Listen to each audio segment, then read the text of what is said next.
Sejam muito bem-vindos ao Porto Nerd. Eu sou o Porto e serei seu nerd hoje. E Quarteto Fantástico, Primeiros Passos, finalmente lançou. E assim, o filme é bom. Não vou mentir pra vocês, é bom. Só que eu acho que eles estavam com a faca e o queijo na mão e eles deixaram a bola cair. De qualquer forma, vem comigo.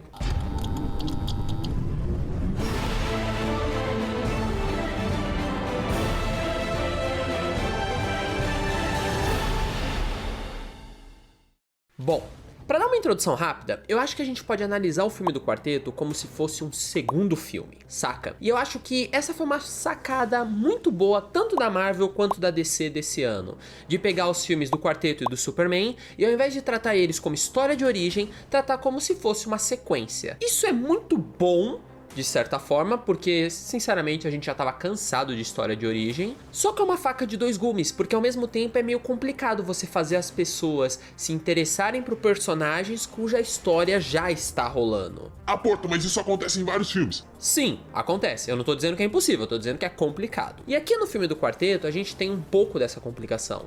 Logo no início, a gente tem aquela cena em que eles fazem a montagem pra fazer a gente se interessar por cada um dos personagens e entender como foi a vida deles até chegar naquele ponto. Funciona, não funciona tão bem quanto poderia, mas funciona. Eu, pessoalmente, estava interessado pra ver aonde aqueles personagens iam e tal. Só que eu não sou o público médio, né? Eu já tenho toda a base dos quadrinhos que a maior parte das pessoas não tem. Então eu não sei se isso teria funcionado tão bem para pessoas que não estão acostumadas a ler os quadrinhos. Inclusive fica essa questão aí pra você. Funcionou pra você aquela introdução toda? Ou você acha que merecia ter tido mais tempo pra você entender os personagens? Comenta aí embaixo, vou adorar saber a sua opinião.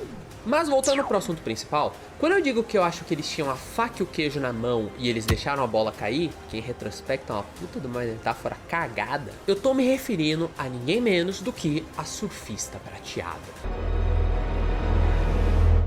Se a gente voltar ao filme de 2007, Quarteto Fantástico, o Surfista Prateado, você vai lembrar que o surfista ele teve mais tempo de tela do que a surfista nesse novo filme. Ou pelo menos ele deu a sensação de ter mais tempo de tela. O que é irônico, porque se parar pra pensar, o desenvolvimento do personagem do surfista naquele filme, eu acho que foi igualmente raso ao desenvolvimento do personagem nesse filme. Só que o que torna a situação mais frustrante é que a Marvel tinha tudo pra tentar colocar mais camadas na surfista no novo filme, e eles acabaram seguindo uma rota tão simples quanto no filme de 2007. Mas deixa eu só fazer um parênteses caso vocês não lembrem. No filme de 2007, o surfista chega na Terra, ele começa a criar rombos no planeta, preparando o planeta para a chegada do Galactus. O quarteto tenta impedir o surfista, eventualmente eles prendem ele numa base militar, e aí a Sue Storm vai conversar com o surfista. Quando ela conversa com ele, ela entende a história dele, porque ele basicamente conta a história dele para ela, e ele se conecta com ela, porque ele começa a ver nela um reflexo da mulher que ele ama no planeta em que ele vive. E isso faz com que ele comece a ver a humanidade como uma espécie que vale a pena ser salva, o que eventualmente leva ele a desafiar o Galactus no clímax do filme. Funciona no papel, mas na prática você começa a levantar um monte de questões, como por exemplo, quer dizer que de todos os mundos que ele destruiu até hoje, ele nunca encontrou uma pessoa carinhosa que fizesse ele lembrar da mulher dele. Ou tipo, o surfista é racista e ele só lembra de pessoas que ele ama se ele ver um formato humanoide. Ou seria só porque era Jessica Alba? Enfim, várias dúvidas e nenhuma delas tem uma resposta satisfatória, porque foi uma saída simples do roteiro. Isso é muito chato. Já nesse novo filme, eles seguem uma abordagem muito mais interessante. E assim, vale o aviso, vai ter alguns spoilers a partir de agora, mas eu vou colocar aqui no tempo do vídeo quando vocês podem pular pra evitar spoilers, beleza? No filme do Primeiros Passos, eles conectam o desenvolvimento da personagem da surfista com o próprio Quarteto Fantástico. Você vê a relação dela com o personagem do Johnny Storm, e ele fica não só intrigado pela existência dela, como curioso bastante para tentar decifrar o alfabeto que a mulher estava falando quando ela fez uma prece pro planeta Terra, e a partir desse alfabeto, fez uma conexão com mensagens que ele e o Reed já vinham recebendo há meses do espaço. Mensagens de planetas que a surfista tinha visitado. E por essas mensagens, ele conseguiu decifrar que um dos planetas agradecia a ela constantemente por ela ter o salvado, e os outros amaldiçoavam ela. O que leva a uma cena perto do final do filme, em que ele joga todas essas mensagens em telas gigantes na Times Square, o que leva a surfista a ter um colapso nervoso e sair voando. Mais tarde, no fim do filme, ela decide lutar contra o Galactus e volta e salva o dia. Só que assim, é nesse ponto que tudo desgringola, tá ligado? Porque tipo, ela foi pra lá, ficou refletindo e voltou de repente. Só que a gente não viu isso. A gente não viu o que ela tava pensando, a gente não viu o que ela tava sentindo, a gente não viu ela tomando essa decisão. O que faz parecer que a decisão veio simplesmente do vazio, veio do nada. Porque convenhamos, é exatamente a mesma coisa do filme de 2007. Quer dizer que, durante todos os anos passando de planeta em planeta, ela nunca teve que confrontar a ideia de que ela estava matando mais famílias e crianças do que ela tinha salvo no planeta natal dela. Saca? É exatamente a mesma ideia. E é aqui que eu falo que a Marvel deixou a bola cair. Porque eles tinham como resolver isso, e era simples. Você quer ver como eles poderiam resolver isso? Eu vou te dizer como eu resolveria, beleza? E por incrível que pareça, de novo, a solução está na Sue Storm. Só que ao invés de ser uma solução de a surfista lembra da pessoa que ela amava, não, ela se conecta com a Sue com o tema principal do filme, maternidade. E nem precisaria adicionar muitas cenas pra isso. Tipo, tem uma cena no filme em que ela vai atrás da Sue e do bebê e o quarteto escapa. Beleza. Depois ela chega e fala pro Galactus que eles escaparam, ele fala que quer o bebê a qualquer custo e ela até diz pra ele, mas ele é só um bebê. E aí o Galactus pune ela. Ok, aí ela vai pra Times Square e tem toda a cena com o Johnny e ela sai voando, tipo, tendo um colapso nervoso. Ok, agora imagina o seguinte, imagina que o Galactus chega na Terra e a gente vê a surfista do espaço assistindo tudo. Ela assiste o Galactus indo até o bebê, ela vê que o quarteto trocou um bebê pelo outro, e aí você vê no rosto dela um pequeno sorriso. Aquele sorrisinho bem leve, só pra indicar que, porra, talvez ela esteja torcendo pra eles.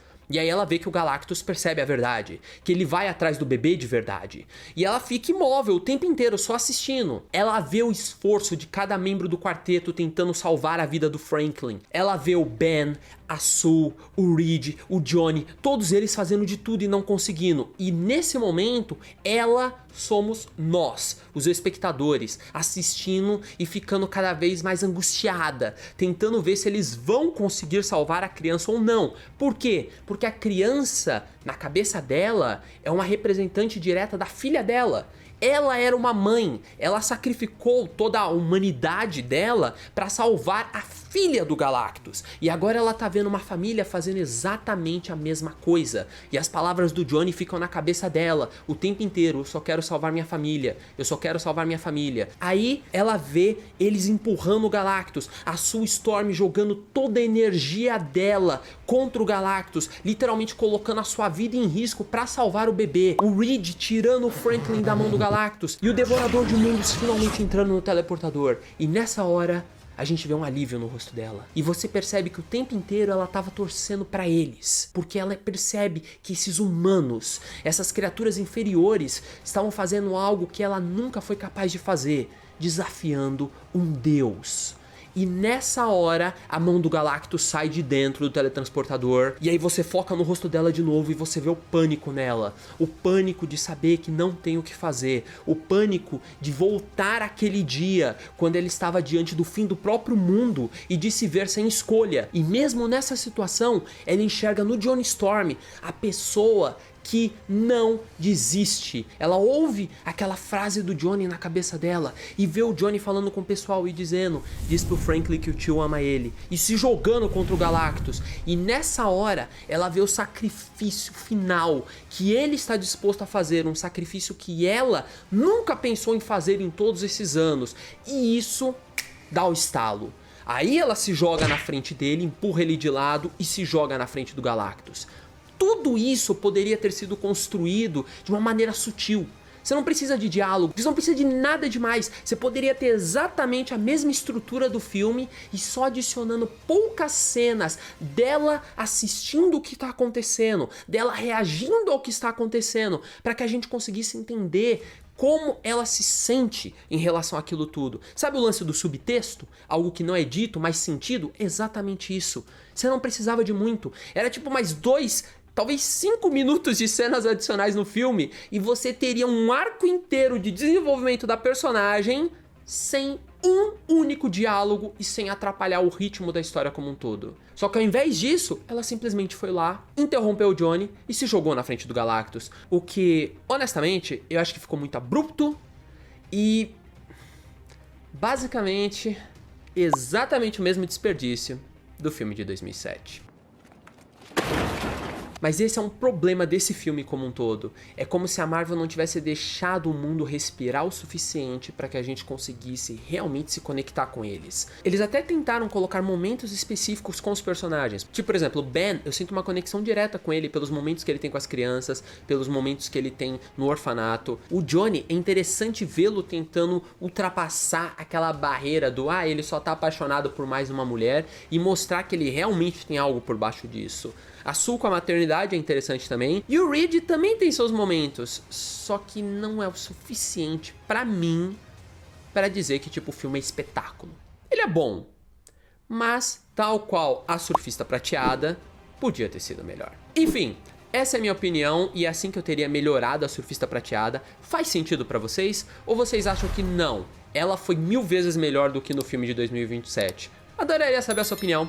Comenta aí embaixo e vamos conversando, beleza? E vale dizer, muito obrigado por estar comigo até aqui e até a próxima.